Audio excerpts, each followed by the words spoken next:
সুপ্রিয় দর্শক মণ্ডলী, সেভেন রিং সিমেন্ট ফ্রন্টলাইনে আপনাদের সবাইকে স্বাগত জানাচ্ছি। দর্শক মণ্ডলী, আমাদের সঙ্গে রয়েছেন দুজন অতিথি। Doctor Asaduzzaman Ripon, vice chairman BNP. Ripon, আপনাকে স্বাগত। অনেকদিন পর দেখা হলো। রাশেদ খান, সাধারণ সম্পাদক গণ অধিকার পরিষদ। রাশেদ, আপনাকে স্বাগত জানাচ্ছি। আপনাকে দিয়ে শুরু করি। আমাকে দিই? হাইয়া, ঠিক আছে। সেটা হচ্ছে যে খালেদা জিয়ার অসুস্থতা, তারেক রহমানের দেশে ফেরা না ফেরা, বাংলাদেশের রাজনীতির গতিপথ কোন দিকে যাচ্ছে, এই নিয়েই আমরা মূলত আলোচনা করব। তো আপনার কাছে জানার বিষয়টা হলো যে আপনি প্রত্যেকটা বিষয়ের সঙ্গে সম্পর্কিত, আপনি জানেন। তো আপনি কীভাবে দেখছেন বিষয়টাকে? প্রথমত আমাদের পার্টি চেয়ারপারসন বেগম খালেদা জিয়ার অসুস্থতার প্রসঙ্গ আপনি তুলেছেন। তিনি প্রকৃতপক্ষে খুবই অসুস্থ। একটা সন্দিক্ষণ পরিস্থিতির মধ্যে তিনি চলছেন। গতকালকে যদিও তিনি কথা বলতে পেরেছিলেন, আজকে তাকে ভেন্টিলেশনে নেওয়া হয়েছে। তো ভেন্টিলেশন মানে এই নয় যে মানে একেবারে আশা ছেড়ে দেওয়ার মতো কোনো ব্যাপার না। আমরা অনেক অভিজ্ঞতায় দেখেছি, অনেকের বেলায় দেখেছি ভেন্টিলেশন দেওয়ার পরে, কারণ এখন ওনার শারীরিক অবস্থাটা যে জায়গা, উনি ঠিক নিজে থেকে ওনার শ্বাস নিতে কষ্ট হচ্ছিল।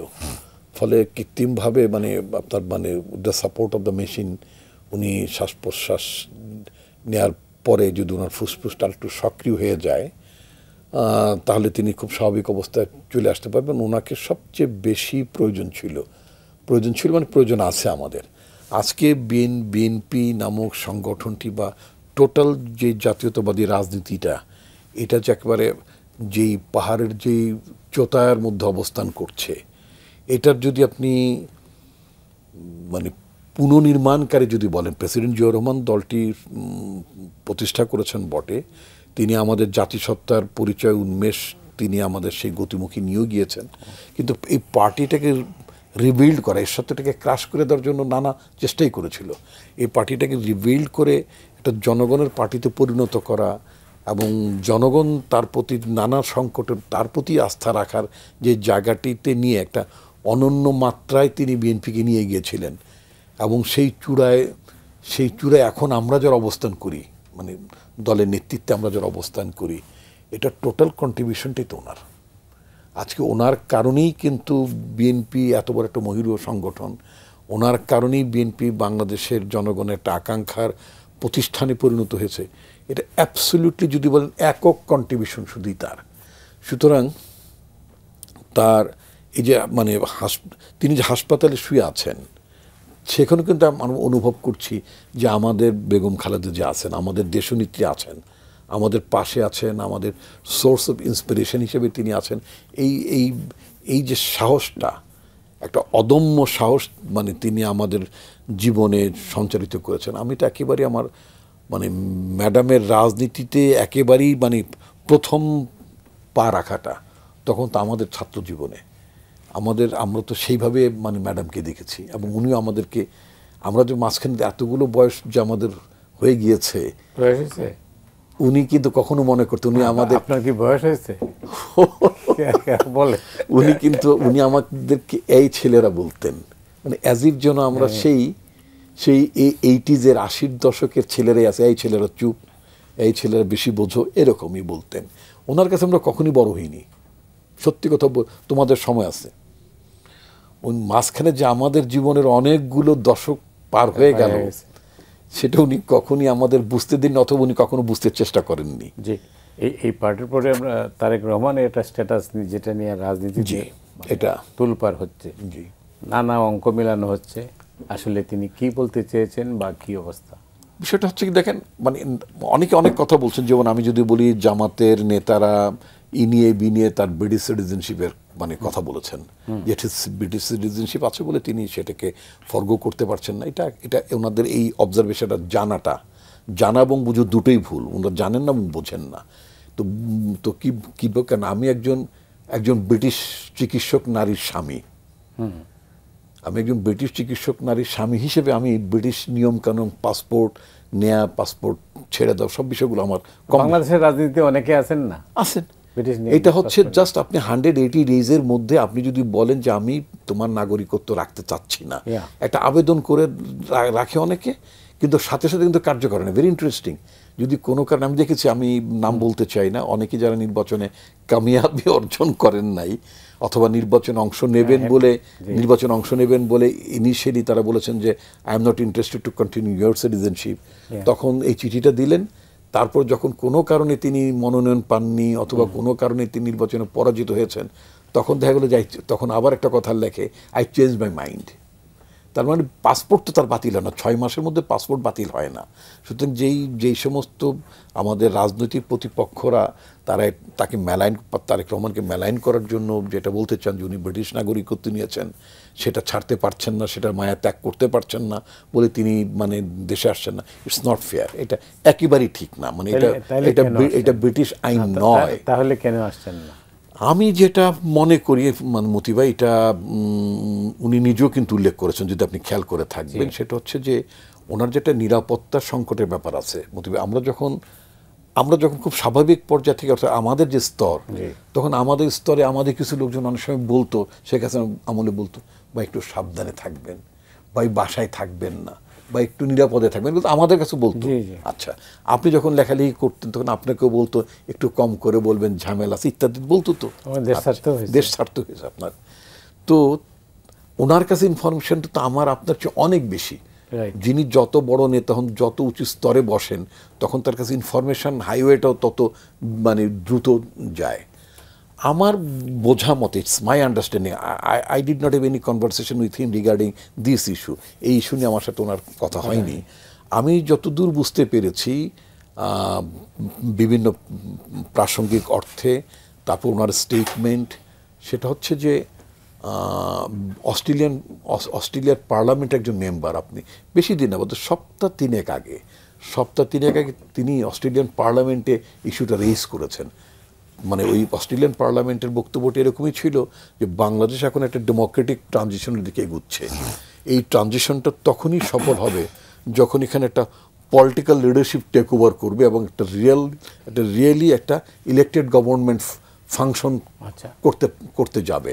তো এখানে বাংলাদেশের একটা ইলেকটেড গভর্নমেন্টে টেক ওভার করা বা ফাংশন করার ক্ষেত্রে ওই অস্ট্রেলিয়ান পার্লামেন্ট যেই অবজারভেশন দিয়েছেন বা তার চোখে যেটা মনে হয়েছে, সেটা হচ্ছে যে বাংলাদেশের এই ট্রানজিশন পিরিয়ডে সম্ভাব্য মানে আগামী দিনের নেতা, মানে তারেক রহমানকে উল্লেখ করেই বলেছেন, নাম ধরেই বলেছেন, তার কিছু নিরাপত্তার ঝুঁকির কথা তিনি জেনেছেন। এটা কিন্তু অস্ট্রেলিয়ান পার্লামেন্টের তার ডেলিভার্ড স্পিচ। তো সুতরাং এবং এই ধরনের সংকটটার ব্যাপারে উনি আন্তর্জাতিক সম্প্রদায়ের কথা বলেছেন। আন্তর্জাতিক সম্প্রদায়ের দৃষ্টি আকর্ষণ করে বলেছেন যে আমাদের সকলের উচিত হবে বাংলাদেশের ডেমোক্রেটিক ট্রানজিশনকে হেল্প করা, সাপোর্ট করা, সো দ্যাট বাংলাদেশ যাতে স্মুথলি একটা ডেমোক্রেটিক ট্রানজিশন কমপ্লিট করতে পারে, একটা ডেমোক্রেটিক লিডারশিপ, ইলেক্টেড লিডারশিপ যাতে ফাংশন করতে পারে। সেক্ষেত্রে যে সমস্ত অবস্টাকলস অ্যান্ড রিস্ক ফ্যাক্টর যেগুলো আছে রিগার্ডিং তারেক রহমান, সেই ব্যাপারে আমাদের সবারই উচিত হবে তার পাশে থেকে তাকে সাপোর্ট করা। অনেক ধন্যবাদ রিপন আপনাকে। এই পর্যায়ে আপনার কাছে আসছি আবার পরে। রাশেদ খান, আপনার কাছে জানতে চাচ্ছিলাম যে ব্যাপারটা হচ্ছে যে যেটা বললেন আসাদুজ্জামান রিপন যেটা বলছেন যে অস্ট্রেলিয়ান পার্লামেন্ট বা এমনিতে, এটা কিন্তু তারেক রহমানও রেফার করেছেন তার বক্তৃতার মধ্যে, রাইট? তো সেই অবস্থায় আপনার ভাবনায় কি, আপনি কি দেখছেন? ধন্যবাদ সবাইকে, শুভেচ্ছা। রিপন ভাই তাদের দলীয় জায়গা থেকে বক্তব্য রেখেছেন, আমি একটু ভিন্ন জায়গা থেকে বক্তব্য রাখতে চাই। আমার যেটি মনে হয় বা আমিও যতটুকু জেনেছি, তারেক রহমান দেশে আসবেন, আমি এতটুকু জানি। আমার সাথে তো অনেকের কথাবার্তা হয় এবং তাকে দেশে আসতেই হবে। আমি বিশ্বাস করি যে শত ঝুঁকি মোকাবেলা করেই তিনি আসবেন। রাজনীতি করতে গেলে যত ধরনের ঝুঁকি নেওয়া লাগে, আমার কাছে মনে হয় যে তিনি অতীতেও নিয়েছেন, ভবিষ্যতেও নেবেন। এখন অনেকে প্রশ্ন তুলতে পারে যে তারেক রহমান কেন 16 বছর দেশে আসলো না, বা গণ অভ্যুত্থানের পরে কেন দেশে আসলো না। দেখেন, শেখ হাসিনার আমলে যদি তারেক রহমান দেশে আসতেন বা তিনি লন্ডনে চিকিৎসার জন্য না গিয়ে দেশে থাকতেন, আমার কাছে মনে হয় যে বিএনপি নামক দলটি থাকতো না এবং তারেক রহমানকে কোনোভাবেই শেখ হাসিনা আমার কাছে মনে হয় যে ফাঁসি ছাড়া অন্য কোনো শাস্তি দিত না। এটাই মনে হয় হাসিনার জন্য তারেক রহমানকে দেওয়া সর্বোচ্চ শাস্তি হাসিনা মনে করত। সুতরাং তারেক রহমান দেশের বাইরে আছেন বলেই তিনি বেঁচে আছেন এবং বিএনপির হাল ধরেছেন। সাবেক প্রধানমন্ত্রী বেগম খালেদা জিয়াকে যেভাবে নির্যাতন করা হলো, এবং তিনি কিন্তু এই নির্যাতনের কারণেই কিন্তু হাসপাতালে। যে সময় বেগম খালেদা জিয়া তিনি কারারুদ্ধ হলেন, আপনি বা আমরা সবাই দেখেছি যে তিনি সুস্থ অবস্থায় কারাগারে গেলেন আর ফিরলেন হুইল চেয়ারে। অর্থাৎ বেগম খালেদা জিয়ার এই অসুস্থতার জন্য শেখ হাসিনা দায়ী, তার ফ্যাসিস্ট সরকার দায়ী। এবং তারেক রহমান আমি তো নিজেও দেখেছি বা আমার সাথে যেহেতু ব্যক্তিগত সম্পর্ক আছে, দেখেন তিনি উপজেলা পর্যায়ে, ইউনিয়ন পর্যায়ে, ওয়ার্ড পর্যায়ে যে মিটিংগুলো বা বিএনপির নেতৃবৃন্দকে সংগঠিত করে রাখা, এই কাজগুলো তিনি করেছেন। একটা রুমের মধ্যে 16 বছর প্রায় বসে এই কাজগুলো তিনি লাগাতার করেছেন।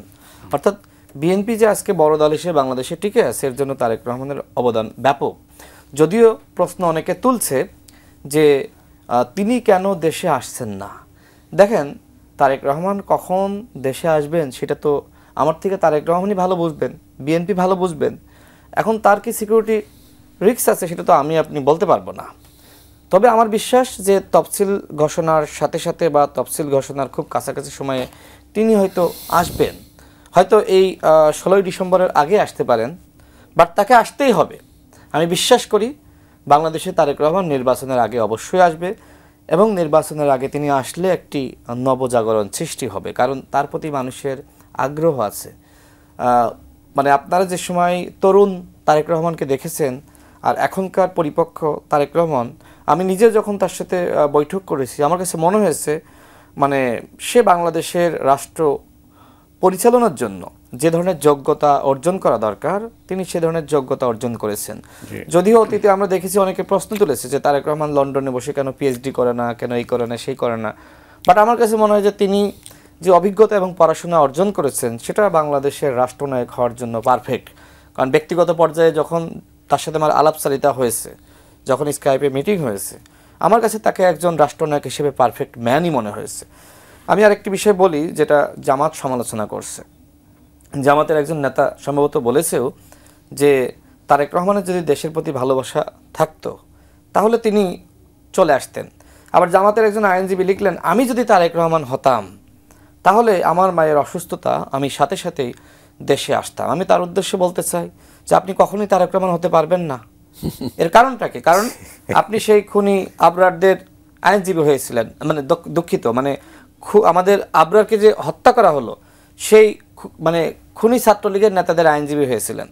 এবং গণ অভ্যুত্থানের সময় আমরা যে সময় দেখেছি আমাদের খোকন ভাইরা, ব্যারিস্টার কায়সার কামাল ভাইরা যে সময় আসলে তারা শিক্ষার্থীদের পক্ষে রাজপথে নামলেন 31 জুলাই, ওই দিনটা আমার মনে আছে যে ওই দিন এসে খোকন ভাই বললেন যে সবার আগে আমাকে গ্রেপ্তার করো, বললো না? তো সেই সময় তো আমরা এই সকল আইনজীবীদের পাই নাই, মাঠেও দেখি নাই। তো গণ অভ্যুত্থানের পরে অনেক বড় বড় বিপ্লবী পাচ্ছি, আমরা দীর্ঘ সময় লড়াই সংগ্রাম করেছি, এই বিপ্লবীদের আমরা আশপাশে কোথাও পাই নাই। এখন অনেকে বড় বড় কথা বলে, মানে এখন তো আসলে কথা বলার পরিবেশ, মানে এই সময় কথা বলা যায়, কিন্তু আমি যে সময় জেলে গিয়েছি, নির্যাতনের শিকার হয়েছি, রিমান্ডের শিকার হয়েছি, সেই সময় এদেরকে যদি আমরা পাইতাম মানে বিপ্লবটা আরও আগে হয়ে যেত। তো যাই হোক, এখন মনে হচ্ছে যে মায়ের থেকে মাসিমার দরদ বেশি। আমার কাছে মনে হচ্ছে যে বিএনপির সর্বোচ্চ নেতা কখন দেশে আসবে। দেখেন, বেগম খালেদা জিয়ার প্রতি তারেক রহমানের যে মায়া ভালোবাসা, এখন আমি আপনি যতই বক্তব্য দিই, আসলে কি আমার আপনার এত ভালোবাসা যতটা না তারেক রহমানের? তাইলে তার মায়ের জন্য তার যতটা না দরদ, মনে হচ্ছে যে আমার আপনার বেশি দরদ। মানে জামাত ইসলামের এত দরদ কেন আমি বুঝতেছি না। তো ঠিক আছে, দরদ থাকতেই পারে, থাকার কারণ আছে, কারণ এই জামাত ইসলাম নামক দলটি আজকে যে বাংলাদেশে রাজনীতি করছে এর জন্য শহীদ প্রেসিডেন্ট জিয়াউর রহমানের অবদান আছে, বেগম খালেদা জিয়ার অবদান আছে। যে সময় আওয়ামী ফ্যাসিস্ট সরকার জামাত ইসলামকে নানানভাবে নিপীড়ন করেছে, বিশেষ করে যখন গণজাগরণ মঞ্চ তৈরি করে ফাঁসি দেওয়া হলো, তখন দেখবেন যে বেগম জিয়া কিন্তু বলেছে যে দেশকে স্বাধীনতার পক্ষের শক্তি আর বিপক্ষের শক্তি বানিয়ে এইভাবে দেশের মানুষকে বিভাজিত করা যাবে না।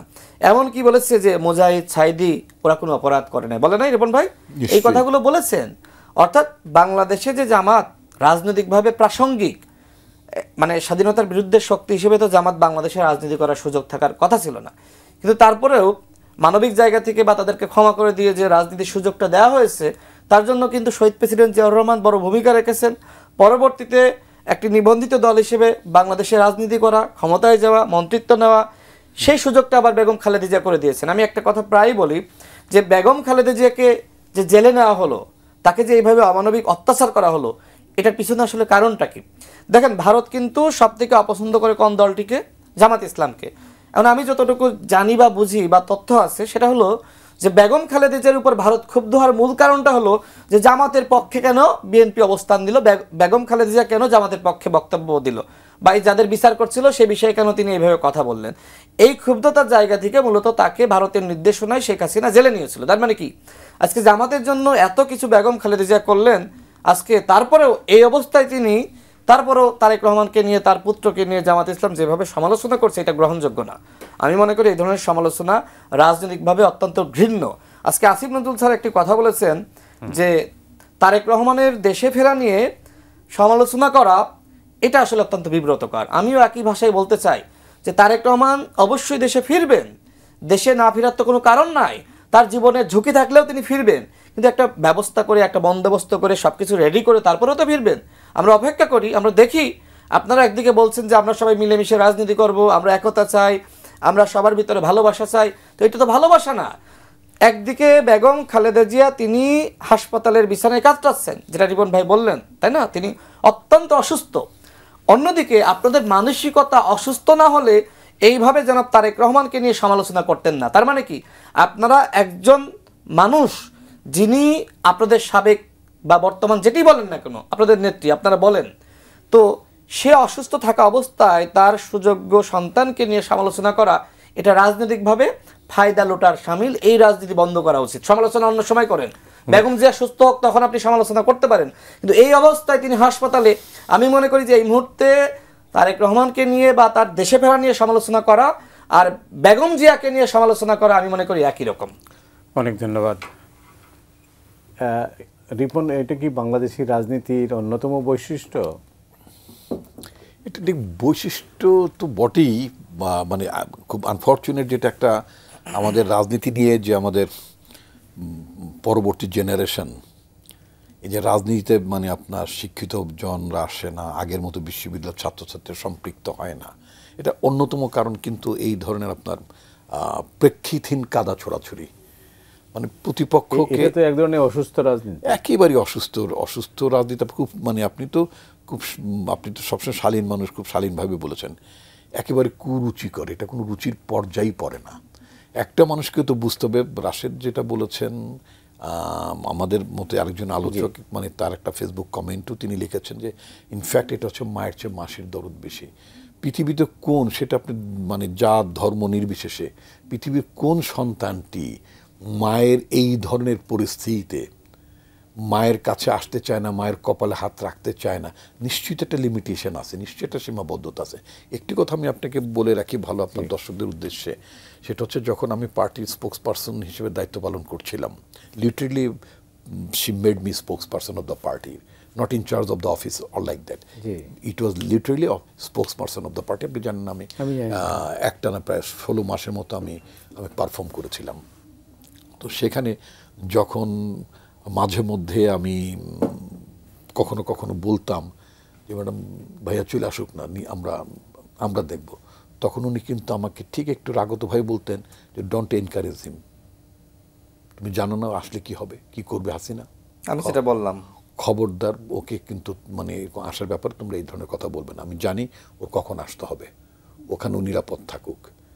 বিশেষ করে কথা প্রসঙ্গে ম্যাডাম এটাও বলেছেন, আরাফাত রহমান কোকোর বেলায় বলেছেন, আমার একটা ছেলেকে আমি কাছে দেখতে পেলাম না। তার কোকোর মৃত্যুটাও আমরা মনে করি এটা খুব স্বাভাবিক মৃত্যু ছিল।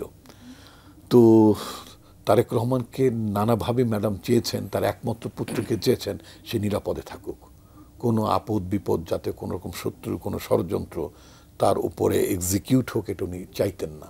আমাদের উপমহাদেশীয় এশীয় রাজনীতির কথা যদি আপনি ধরেন, আপনার বেনিগনো অ্যাকিউনের কথা যদি আমরা ধরি, ফিলিপিন্সে তিনি যখন দেশে ফিরছিলেন, মানে তিনি তো একেবারে বিমানের দোরগোড়াতেই তো তিনি অ্যাসাসিনেটেড হলেন। এটা তো আমাদের না জানার কোনো কারণ নেই। আমরা যদি বেনজির ভুট্টোর কথা যদি বলি যে আপনার লং টার্ম পলিটিক্যালি যখন উনি আইসোলেটেড ছিলেন বা নির্বাসনে ছিলেন, সেখান থেকে জান্তা সরকার, পাকিস্তান জান্তা সরকার যখন তাকে অ্যালাউ করলো যে আপনি পলিটিক্সে যুক্ত থাকতে পারবেন বা নির্বাচনে অংশ নিতে পারবেন, তিনি দেশে ফেরার পরে ইলেকশনে ক্যাম্পেইন করা অবস্থায় তিনি কিন্তু ঘাতকের গুলিতে তিনি প্রাণ দিয়েছেন। এগুলো আমাদের মানে এই থার্ড ওয়ার্ল্ড কান্ট্রিজে, পার্টিকুলার সাউথ এশিয়ান কান্ট্রিজে এই যে আপনার এটা কোনো ষড়যন্ত্র তত্ত্ব নেই, এই ঘটনাগুলো ঘটে। ইভেন আমরা রাজীব গান্ধীর কথা যদি চিন্তা করি, তাই না? তো সুতরাং সেখানে আমাদের পার্টির, জিয়া পরিবারের একমাত্র থ্রেডটাই কিন্তু এখন থ্রেড, THREAD, ওই থ্রেডের কথা বলতে চেয়েছি আমি। সেটাই কিন্তু এক সূত্রটাই কিন্তু এখন তারেক রহমান। সুতরাং সেই জায়গাটিতে আমাদের পার্টির তরফ থেকে আমরা সবাই তাকে আমরা আগলে রাখতে চাই, যেমন দলটাকে আমরা আগলে রাখতে সবসময় সচেষ্ট থাকি, আমাদের নেত্রীকে যেভাবে আমরা আগলে রাখতে চেয়েছি, একইভাবে আমাদের এখন এই মুহূর্তে সবচেয়ে আমাদের ভ্যালুয়েবল অ্যাসেট পার্টির, সেটা হচ্ছে জনাব তারেক রহমান। সুতরাং আমরা তারেক রহমানকে তাকে নিরাপদে আগলে রাখতে ম্যাডাম সবসময়, মানে তিনি যতক্ষণ পর্যন্ত এই শারীরিক অবস্থা যতটা ডেটোরেট না হওয়ার আগ পর্যন্ত তিনি কিন্তু চেয়েছেন সে নিরাপদে বাইরে থাকুক। এটা কিন্তু তিনি চেয়েছেন, এটা আমি আপনার দর্শকদের উদ্দেশ্যে বলতে চাই। তার মধ্যে কখন এটা ছিল না যে আমার শরীরটা খারাপ, আমার ছেলেটা কখন আসবে, হ্যাঁ, এটা কিন্তু তিনি চাননি। এই যে অনেক কষ্ট করে তিনি যে এয়ার অ্যাম্বুলেন্সে করে যখন লাস্ট টাইম যখন লন্ডনে গেলেন, খেয়াল করবেন, সেটাও কিন্তু যতটা না ওনার ট্রিটমেন্ট ছিল, মানে ট্রিটমেন্ট তার রিকোয়ারমেন্ট ছিলই, কিন্তু তার চেয়ে বেশি ছিল ছেলেটাকে হাত দিয়ে ছোঁয়ার, তার একমাত্র বেঁচে থাকা সন্তানটাকে তিনি স্পর্শ করে অনুভব করতে চেয়েছেন যে আমার ছেলেটা এখানে আছে। তো তখনও তিনি সাথে করে ছেলেটাকে নিয়ে আসতে পারতেন। এটা তো ইন্টারিম পিরিয়ডের মধ্যে, তিনি বারবারই বলতেন তুমি নিরাপদে থাকো, তুমি নিরাপদে থাকো, ওটা আমি সামলাতে পারবো। তিনি চান নাই যে এই অবস্থায় দেশে ফিরতে, তিনি সবসময় বলতে তুমি নিরাপদে থাকো। এই জন্য মাঝে মধ্যে আপনার হয়তো খেয়াল থাকতে পারে, ম্যাডাম এত অসুস্থ, তারপরে আমরা মাঝে মধ্যে ওনাকে কেন সক্রিয় রাখি, আমরা কেন ওনাকে পার্টির নমিনেশনের ক্ষেত্রে কেন 3টা নমিনেশন দেয়, এটাও অনেকের কথা ছিল যে উনি শারীরিকভাবে উনি অসুস্থ, ওনাকে পার্টি কেন 3টা নমিনেশন দিল। 1 নাম্বার 2 বলতে উনি এখনও পার্টির সক্রিয় চেয়ারপারসনের দায়িত্বে আছেন। বিভিন্ন ইম্পর্টেন্ট অকেশনগুলোতে আপনার নিশ্চয়ই খেয়াল আছে, ম্যাডাম কিন্তু ভিডিও করে ওনার স্পিচটা কিন্তু আমরা জনসম্মুখে প্রচার করতাম। অর্থাৎ বেগম খালেদা জিয়া, দেশনেত্রী বেগম খালেদা জিয়া বিএনপির রাজনীতিতে এখনও প্রাসঙ্গিক, নেতৃত্বে প্রাসঙ্গিক, তার পরামর্শ প্রাসঙ্গিক, এটা কিন্তু আমরা সবসময় আমরা এটাকে জারি রেখেছিলাম।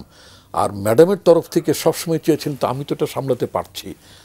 তারেক রহমান তিনি তো পার্টির একেবারে তৃণমূল পর্যায় থেকে শুরু করে এহেন কোনো জায়গা নেই, যেটা রাশেদ বলছেন, একটি চেয়ারে বসে, একটি কক্ষে বসে মানে আপনার এই যে আপনার জুম মিটিং বলেন, আপনার স্কাইপি বলেন, হোয়াটএভার, না তিনি কিন্তু যেভাবে কানেক্টেড থাকতেন পার্টির নেতা কর্মীর, খুব অবাক করার বিষয়।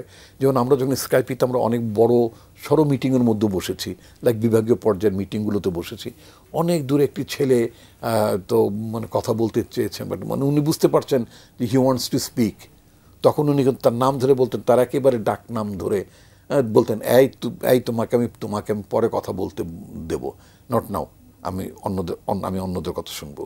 এই যে অনেক দূরে বসে থাকা, ওনার চোখ কিন্তু এড়ায়নি যে অনেক দূরে বসে থাকা, শুধু মানে ফ্রন্ট সিটের লোকগুলো নিয়ে উনি কথা শুনতে চান না, অনেক দূরের ছেলেটিকেও তিনি তার অ্যাটেনশনে রেখেছিলেন। তো এটা একটা মানে এই যে মানে পার্টিটাকে টোটালি মানে ইনট্যাক্ট রাখা, ম্যাডামের শারীরিক অসুস্থতা, ম্যাডাম কারাগারে, সব কিছু মিলিয়ে নানা ধরনের আলোচনা ছিল। পার্টির সিনিয়র নেতৃত্ব তারেক রহমানকে হয়তো সেভাবে মানছেন না, যেভাবে সিনিয়ররা হয়তো ম্যাডামের প্রতি অনুগত তারেক রহমানকে মেনে নিতে পারছেন না। ইট ওয়াজ এন্টায়ারলি রং। আমি বহুবার বলেছি এটা মোটেই সঠিক না। তারেক রহমানের লিডারশিপ এত কনসলিডেটেড এবং আমাদের সিনিয়র লিডাররা অকপটি এবং আন্তরিকভাবেই মেনে নিয়েছেন যে he is the only alternative. Madam যখন সরাসরি প্রত্যক্ষভাবে নির্দেশনা দিতে পারছেন না, তো তারেক রহমানের নির্দেশনাই মানে জরুরি। আমি আর 2 সেকেন্ড একটা কথা বলি, এই প্রশ্নটা শেষ করতে চাই। 5ই অগাস্ট হবে 7ই অগাস্টে, এই কথাটি আমি মানে সাক্ষী হিসেবে বলতে চাই। আই হ্যাড এ মানে কি বলবো, নট কন্ট্রিবিউশন বলবো না, আই হ্যাড এ রোল। সেটা হচ্ছে যে 5 তারিখের আগ পর্যন্ত তারেক রহমান অ্যাপিয়ার করতেন পার্টির মিটিংগুলোতে, অ্যাপিয়ার করতেন। সেখানে আমাদের মানে ম্যাডাম যখন ছিলেন তখন ম্যাডাম চিফ গেস্ট হতেন। ইউজুয়াল প্র্যাকটিস ছিল বিএনপির মহাসচিব তিনি প্রিজাইড করতেন। তো 5 তারিখে আমি তো লাস্ট পার্টি এরশাদ শেখ হাসিনা যে পার্টি অফিসটা দখল করেই তো রেখেছিল, তালা মেরেছিল। আমি তারেক রহমান নির্দেশে 4 December I went to party office. উনি আমাকে নির্দেশ দিলেন দ্রুত পার্টি অফিসে যান, পার্টি অফিস তালা ভেঙে ঢোকেন এবং স্ট্রেট বললেন take the control of the party office. Exactly ওনার টেক্সট মেসেজও আমার কাছে তাই ছিল, নির্দেশনা ছিল। তখন আমি ওনার সাথে 5 তারিখে কথা বললাম, শেখ হাসিনা তখন পতন হয়ে গেছে।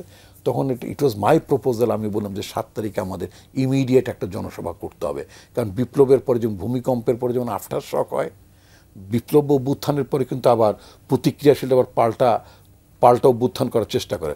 ওটা যাতে ফয়েল করা যায়, 7 তারিখে জনসভার আয়োজন করলাম এবং আমি তারেক রহমানকে পোস্ট করলাম যে this time you will appear as the chief guest. এই এখন আপনার জনসম্মুখে আসার this is the right time, আজকে অথবা কখনই না, আজকেই আপনাকে জনসম্মুখে আপনাকে অ্যাপিয়ার করতে হবে অ্যাজ চিফ গেস্ট। আমার স্বাক্ষরিত প্রেস রিলিজ গেল, অনেক মিডিয়া আমাকে জিজ্ঞেস করলো যে উনি কি কালকেই আসছেন, মানে ওদের একটা ইয়ে ছিল উনি 7 তারিখে মিটিং কালকে আসবেন। আমি ইন্টেনশনালি আমি সুইচ অফ করে রাখলাম মোবাইল, মানে একটা সাংবাদিকদের মধ্যে একটা কিউরিওসিটি রাখলাম যে উনি ফিজিক্যালি উনি আসছেন কি না। তো তারপর যে সকালবেলা ভাইয়া প্রেস রিলিজ তো ছাপলাম, উনি তারেক সাহেব কোন ফ্লাইটে আসছেন, আমি বললাম যে এটা আপনারা জানবেন। তো এইভাবে তিনি 7 তারিখের মিটিংয়ে সরাসরি জনগণের সামনে প্রধান অতিথি হিসেবে অ্যাপিয়ার করলেন, জনসম্মুখে কথা বললেন। আপনাকে যে ফিরবো আবারও শুনবো আপনার কথা। কেউ কেউ বলছেন, কোনো ভাষ্যকার বলছেন যে এটা রাজনৈতিক ভূমিকম্প হয়ে গেছে এই গত কয়েকদিনের রাজনৈতিক টালমাটাল পরিস্থিতিতে। আপনি কি মনে করেন যে আগামী দিনে যে নির্বাচন হতে যাচ্ছে এই নির্বাচনের উপর কোনো প্রভাব পড়বে? দেখেন, আগামী দিনের নির্বাচন নিয়ে এই মুহূর্তে অনেকে সন্দেহ সংশয় পোষণ করছে এবং করাও স্বাভাবিক, কারণ অন্তর্বর্তীকালীন এই সরকারের মধ্যে যারা রয়েছে তাদের মধ্যে অনেক ষড়যন্ত্রকারী আছে। কেউ প্রকাশ্যে ষড়যন্ত্র করে, বক্তব্য শুনলেই বোঝা যায়, কেউ আবার ভিতরে বসে, যেটা আসলে আমাদের গ্রামের ভাষায় বলে যে গুটি চালে। তো কালকে আমি একজন সরকারের গুরুত্বপূর্ণ ব্যক্তির সাথে কথা বলছিলাম, তাই বলছিলাম, সে বলছে ভাই দেখেন না অমুক অমুক উপদেষ্টা। আমি বলি এরা কোন পক্ষের হয়ে খেলে? বলে আপনি এতদিন যে পক্ষের কথা বলেছেন ওই পক্ষের হয়ে খেলে। আমি বললাম যে আমি তাহলে ঠিক আছে। বলছে হ্যাঁ ঠিক আছে। দেখেন, এই যে সরকারের মধ্যে আরেকটা সরকার, দৃশ্যমান সরকার, অদৃশ্যমান সরকার, এই কথাগুলো জনাব তারেক রহমানও বলেছেন, তার অসংখ্য বক্তব্যে এই কথাগুলো আমরা শুনেছি। এখন অদৃশ্যমান সরকার আসলে কি চাচ্ছে সেটি নিয়ে একটা সংশয়। তবে দৃশ্যমান সরকার প্রকাশ্যে বলছে যে আমরা ফেব্রুয়ারি মাসে নির্বাচন চাই, তবে নির্বাচন নিয়ে ষড়যন্ত্র আছে, এটা সত্য। এখন কথা হলো যে এই ষড়যন্ত্রগুলো আমরা মোকাবেলা করতে পারবো কিনা। এদের কি লাভ নির্বাচন না করে? কিরকম? কারণ এরা এই সরকার যতদিন থাকবে এরা আরামে এসে থাকতে পারবে, এরা অনেক সুখে থাকবে, টাকা পয়সা ব্যবসা বাণিজ্য কামাইতে পারবে। যেমন দেখেন, আপনি বিদেশিদের হাতে বন্দরটা দেয়া হলো, এখন আমাদের যারা সাধারণ মানুষ তারা মনে করছে যে সরকার তো ভালো কাজ করেছে, যাদের হাতে এটা দেয়া হবে এরা তো চাঁদাবাজি করে। এবং এই বয়ানটা কিন্তু আমাদের প্রেস সচিব, আমাদের শফিক ভাই সুন্দরভাবে তিনি কিন্তু এটা মানুষের সামনে তুলে ধরেছেন যে এই চাঁদার ভাগ শুধুমাত্র দেশেই না, বিদেশে যায়, রাজনীতিবিদরা এর ভাগটা পায়, এই ধরনের কথা তিনি বলেছেন। তো আমার কথা হলো যে এই যে বন্দর বিদেশিদের কাছে তুলে দেওয়া হলো, যারা দিল তারা যে কমিশন পায়নি তার নিশ্চয়তা কি? বিদেশিদের কাছ থেকে। তো আপনি একদিকে চাঁদার কথা বলছেন, অন্যদিকে আপনি কমিশন বাণিজ্য করছেন, তো দুটো তো একই রকম। তো একটার নাম চাঁদা, যেটা বাংলা ভাষায় শুনতে খারাপ লাগার, একটা কমিশন শুনতে ভালো লাগে, যেমন কাজের বিনিময়ে কিছু ভাতা পাইতেছে। তো এই হলো অবস্থা। তো যাই হোক, তারপরে আমাদের আসলে নির্বাচনটা আদায় করে নিতে হবে, এর বিকল্প নেই। আপনি যত সংস্কারের কথাই বলেন না কেন, নির্বাচন না হলে এই সংস্কার দিয়ে কিচ্ছু হবে না। সুতরাং নির্বাচন সবথেকে বড় সংস্কার এবং এই সংস্কারটা আমাদের আদায় করে নিতে হবে। আমি মনে করি এটা সংস্কার, কারণ বাংলাদেশে যদি নির্বাচন না হয় তাহলে এই পরবর্তী সংস্কার তো আমরা করতে পারবো না। তবে আমার কিছু প্রস্তাবনা আছে। দেখেন, সরকার শুধুমাত্র সুষ্ঠু নির্বাচনের কথা বলছে। এখন আপনি ঠিক আছে, নির্বাচনটা ভালো হলো, ভালো হওয়ার মধ্য দিয়ে প্রার্থীরা নির্বাচিত হলো। কোন ধরনের প্রার্থী? আপনি যদি অভ্যুত্থানের পরে প্রত্যেকটা দলের মধ্যে যে সকল ভালো মানুষ রয়েছে তাদেরকে নির্বাচিত করে জাতীয় সংসদে পাঠাইতে না পারেন, তাহলে ওই জাতীয় সংসদ কোনোভাবেই জনগণের কল্যাণে সংস্কার বাস্তবায়নে কাজ করবে না।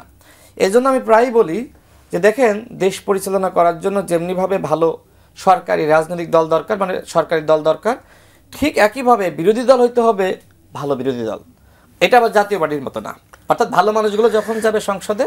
রাশেদ, আপনার বক্তব্য শুনবো, আমার বিরতি যেতে হচ্ছে। দর্শক, আপনার ফিরছি খুব তাড়াতাড়ি আমাদের সঙ্গে।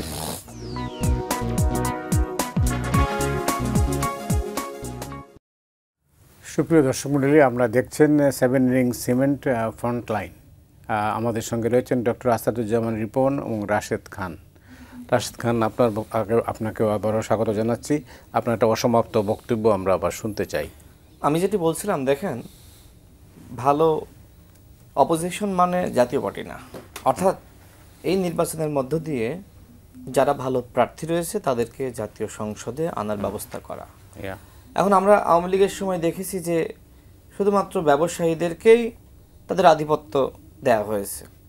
ঠিক গণ অভ্যুত্থানের পরে যদি ভালো মানুষগুলো সংসদে না যেতে পারে, তাহলে এই রাষ্ট্রকে ভালো করা যাবে না। এই জন্যে আমার সবসময় যে চিন্তা আমি করি যে কিভাবে আসলে ভালো মানুষগুলো সংসদে যেতে পারে, কারণ সেই জায়গা থেকেই তো সব কিছু নিয়ন্ত্রিত হয়, জনগণের ভাগ্য, রাষ্ট্রের ভাগ্য নির্ধারিত হয়। তো এই বিষয়গুলো আসলে প্রত্যেকটা দলের ভাবা উচিত। নমিনেশন দেওয়ার ক্ষেত্রে ভালো মানুষ, ভালো চিন্তার অধিকারী, বিতর্কমুক্ত মানুষকেই নমিনেশন দেওয়া উচিত। এটা সব দলকে ভাবতে হবে।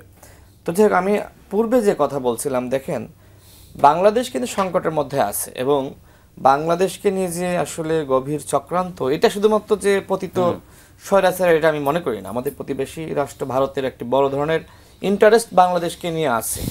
তারা সবসময় মনে করতো যে বাংলাদেশের একমাত্র, মানে ভারতের জন্য বাংলাদেশে একমাত্র বন্ধু হলো আওয়ামী লীগ। এখন আওয়ামী লীগ যেহেতু নাই, তারা এখন কি চিন্তা করতেছে? তারা তো চুপ করে বসে আছে, বিষয়টা এরকম মনে হচ্ছে না। আমার কাছে মনে হচ্ছে হয়তো তারা বন্ধু খুঁজতেছে, বা আওয়ামী লীগকে কীভাবে আবার প্রাসঙ্গিক করা যায় সেই ধরনের এক ধরনের চিন্তা তাদের মধ্যে আছে।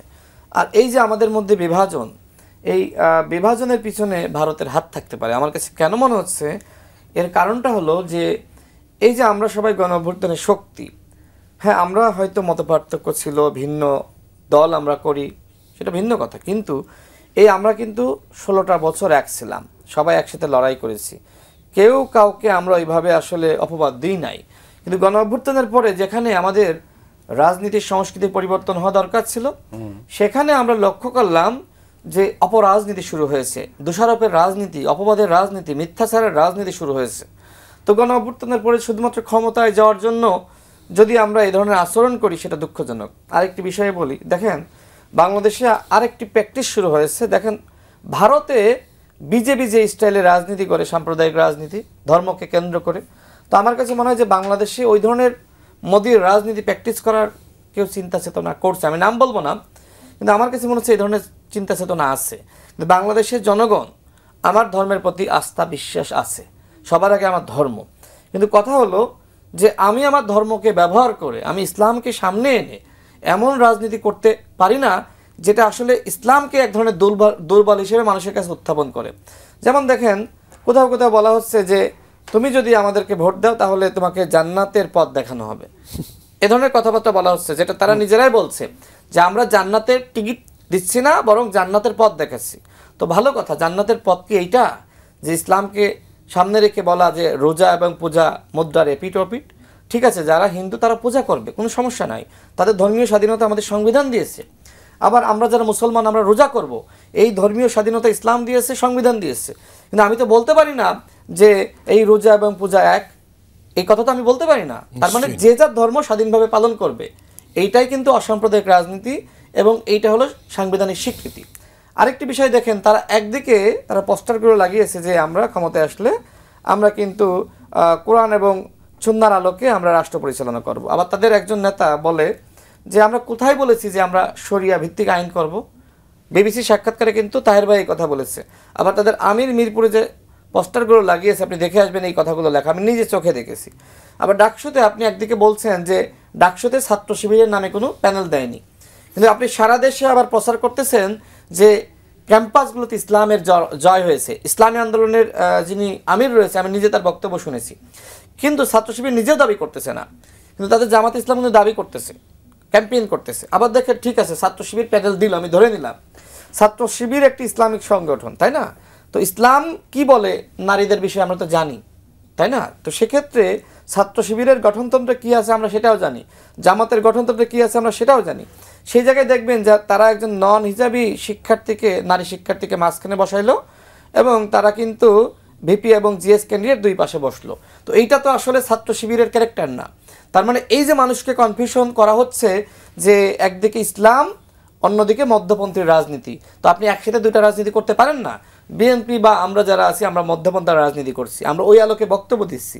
এখন আপনি বলেন জামাত ইসলাম বা অন্যান্য দলগুলো ইসলামকে সামনে এনে যেভাবে বক্তব্য দিচ্ছে কাউন্টার হিসেবে, সমালোচনা হিসেবে, ওইটাকে আসলে আপনার সমালোচনা করা আমাদের পক্ষে সম্ভব? অর্থাৎ আপনি যে কথা বললেন, আমি এই ব্যাখ্যাটা এতক্ষণ কেন দিলাম, যে বাংলাদেশে এক ধরনের রাজনীতির আপনার সংকট সৃষ্টি হয়েছে, মধ্যপন্থী রাজনীতি। বিএনপি একটা বড় দল, এবং বিএনপি আসলে কার এগেনস্টে রাজনীতি করবে? জামাত ইসলাম যারা ইসলামকে সামনে রেখে রাজনীতি করছে, তারা যে বিষয়গুলো সামনে হাজির করছে, এই বিষয়গুলোর সমালোচনা আসলে বিএনপির পক্ষে করা কঠিন, আমাদের পক্ষে করা কঠিন। মানুষ বিভ্রান্ত হতে পারে, বা মানুষকে তারা এইভাবে বোঝাইতে পারে, দেখেন আমরা কোরআনের কথা বলছি, আল্লাহর কথা বলছি, ইসলামের কথা বলছি, আর বিএনপি গণ অধিকার পরিষদ আমাদের বিরুদ্ধে, কোরআনের বিরুদ্ধে, ইসলামের বিরুদ্ধে বলছে, আমাদের সমালোচনা করছে।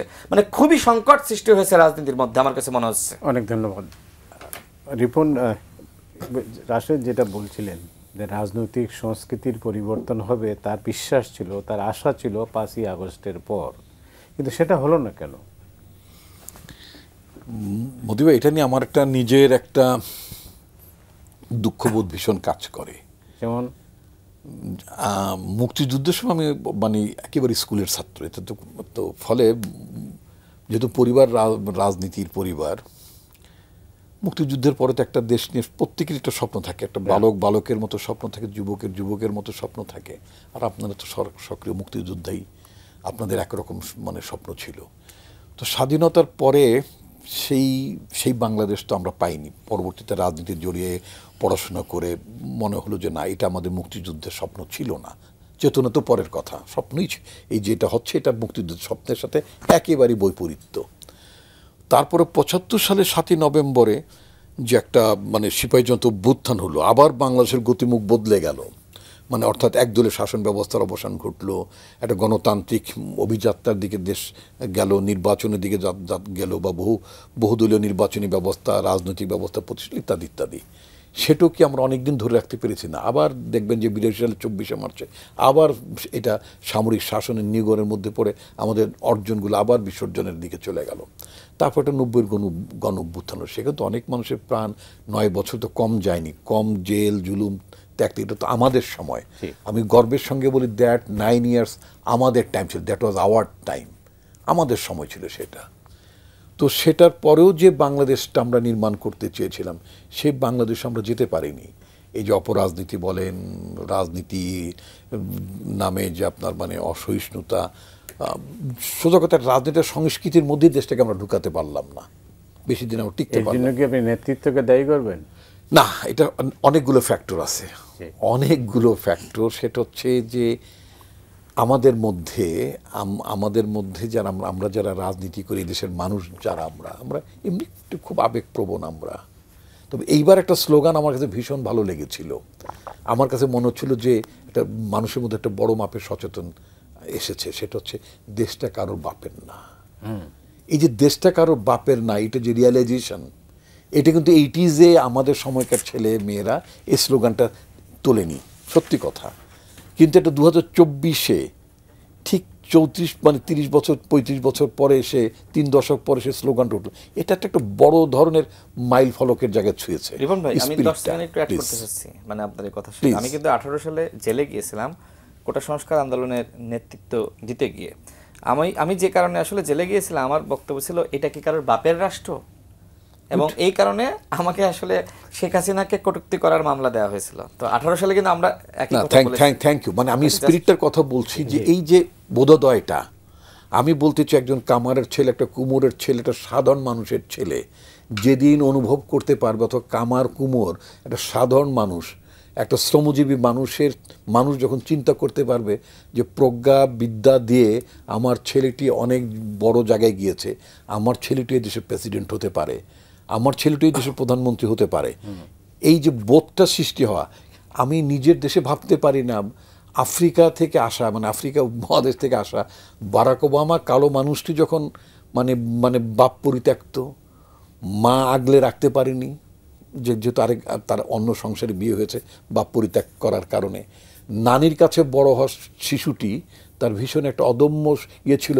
যে আমাকে বড় হতে হবে, আমার মায়ের কষ্টটা দূর করে দিতে হবে, আমার বাবা যে কাজটি করেছে আমার মায়ের প্রতি এরকম কাজটি আমি কখনো করব না, বা পুরুষদের এরকম কাজ করা উচিত না।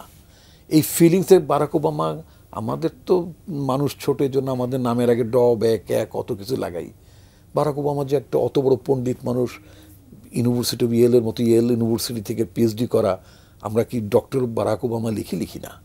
আমরা কি মিশেল ওবামা যে ডক্টর মিশেল ওবামা তাকে লিখি না? ও লাগে না তো। মানুষ যত বড় হয়, ব্যাপ্তি যত বাড়ে, তার নামটা অনেক ছোট হয়। আমরা অনেক ছোট মানুষের জন্য নামটা বড় করে পরিচয় দিই। তো যাই হোক, যেটা বলছিলাম, আমরা খুব গর্বিত হই, দেখো আফ্রিকার কালো মানুষটি একটা ইমিগ্র্যান্ট পরিবারের সন্তান, বারাক ওবামা ওই দেশের প্রেসিডেন্ট হয়েছে। Why don't you think of it in your country? তুমি কেন তোমার দেশের কোনটা স্বপ্ন দেখতে পারো না? আমরা এই স্বপ্নটি যতদিন দেখতে না পারছি না, স্বপ্ন আমরা দেখেছি, কিন্তু স্বপ্ন বারবার ভেঙে গেছে। স্বপ্ন বারবার ভেঙে যায়, তো গান আছে যে আমাদের স্বপ্নগুলো বারবার ভেঙে যায় আছে। কিন্তু আমার কাছে একটা জিনিস মনে হয়, এটা আমার নতুন একটা আমার ভাবনা, সেটা হচ্ছে বিপ্লব বলেন, অভ্যুত্থান বলেন, যতবার ব্যর্থ হবে, অর্থাৎ কমপ্লিট শেপটা যতক্ষণ না হবে ততদিন পর্যন্ত, আপনি অনেকে বলেন না আজকের আলোচনায় তো শেষ না, আমরা এরকম আরেক দিন এরকম কথা হবে নাকি, এই নিয়ে কথা হবে বলেন তো আপনি। তো যতদিন অভ্যুত্থানের স্পিরিটটা বাস্তবায়ন হবে না, আমি মনে করি বারবার অভ্যুত্থান এই বাংলার জমিনে, পৃথিবীর নানা জমিনে ফিরে আসবে। আপনি যদি নেপালের দিকে যদি তাকাই, কয়েকদিন আগে জেঞ্জিরা রাস্তায় নামলো, একটা সরকারকে বিদায় করে দিল, সরকার পালালো, যারা পালালো তারাও কিন্তু দখলকারী কোনো সরকার ছিল না, তো সাথে সাথে নির্বাচনের তারিখও ঘোষণা। ইয়েস, ওই জায়গাটা ওইটা গ্রেটেস্ট ব্লান্ডার। আমাদের যারা এখন ইন্টারিম অ্যাডমিনিস্ট্রেটর, যারা আমাদের এখন যারা সরকার পরিচালনা আছেন, they made a great blunder. এটা হয়তো 10 বছর পরে, 5 বছর পরে, ইউনূস সাহেবও যদি বেঁচে থাকেন, আল্লাহ তাকে হায়াত দারাজ করে দোয়া করি, তিনি নিজেও রিয়েলাইজ করবেন যে কত বড় ব্লান্ডারটা তাকে করতে হয়েছে, বা অথবা তাকে মানতে হয়েছে বা সহ্য করতে হয়েছে। যদি নির্বাচনটা 6 মাসের মধ্যে করে ফেলতাম, মনস্টারে যে সমস্ত ছোটোখাটো যে সমস্ত ছায়াগুলো থাকে, এই ছায়া শক্তিগুলো বড় হতে পারতো না।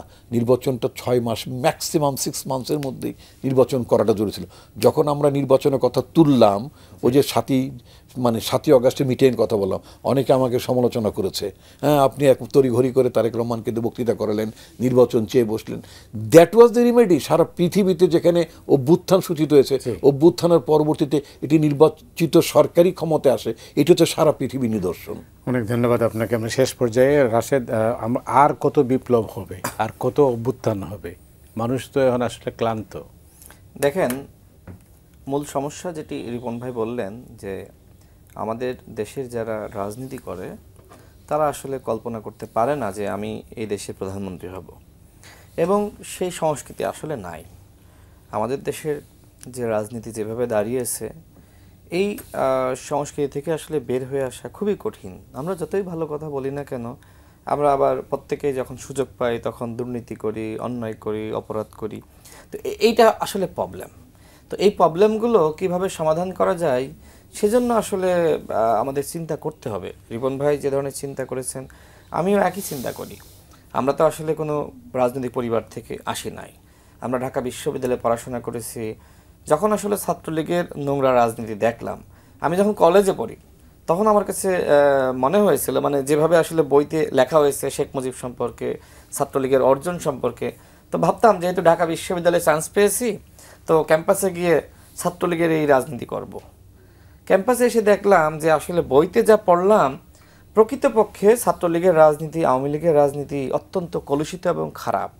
গণরুম, গেস্ট রুমের নির্যাতন, এগুলো দেখার পরে সেই প্রথম বর্ষ থেকে কিন্তু রাজনীতির প্রতি আমার ঘৃণা তৈরি হলো। আমি কিন্তু কখনোই রাজনীতি করি নাই। যখন 18 সালের কোটা সংস্কার আন্দোলন শুরু হলো তখন হঠাৎ করে নেতৃত্বে চলে আসলাম, মানে কেউ নেতৃত্ব দেয় না। তো এইটা ছিল আমার অধিকারের আন্দোলন, কারণ চাকরিতে কোটা থাকলে তো আমিও চাকরি পাবো না। তো গিয়েছি, আস্তে আস্তে আন্দোলন সংগ্রামে নেতৃত্ব দিয়েছি, পরিপক্ক হয়েছি, শিখেছি, এরপরে এইভাবে কিন্তু রাজনীতিতে এসেছি। তো আমাদেরও আসলে পজিটিভ পরিবর্তন মানে আমাদের ভিতরে ছিল যে আমরা পরিবর্তনটা করব। কিন্তু বাংলাদেশে আপনি অধিকাংশ যেখানে আসলে আমি দেখি আসলে পরিবর্তনের যোগ্য না বা পরিবর্তিত হতে চায় না বা পরিবর্তনের সাথে মানায় নিতে চায় না, সেখানে আমার আপনার কয়েকজনের পক্ষে আসলে সেই পরিবর্তন করা আসলে কঠিন।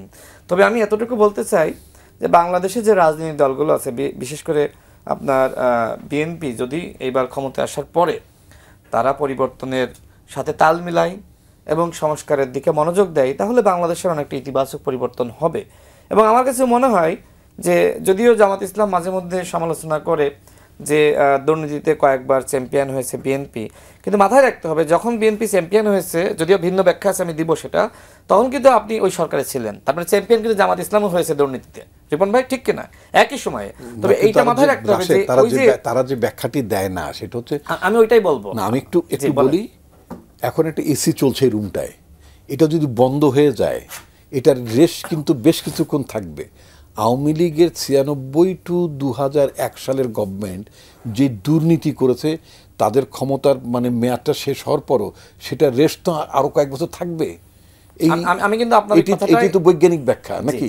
আমি আপনার এই কথাটাই বলতে চেয়েছিলাম, আপনি বলে দিলেন। তো ওইটাই আসলে কথা যে আওয়ামী লীগের সময় যে দুর্নীতি স্বাভাবিকভাবে সার্ভে কখন হয় একটা ঘটনা ঘটে যাওয়ার পরে, তো ওইটা আসলে ওই রেশটা ছিল।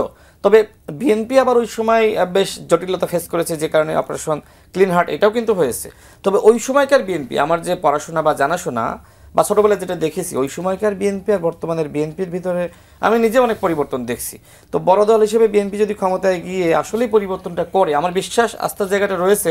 কারণ শেষ করে দিই, তারেক রহমানের লিডারশিপটা আমি তো নিজেই, আমরা যেহেতু গণ অভ্যুত্থানে একসাথে কাজ করেছি, তো তিনি পরিবর্তনটা চান। বিএনপির অনেক নেতার ভিতরে পরিবর্তন লক্ষ্য করছি।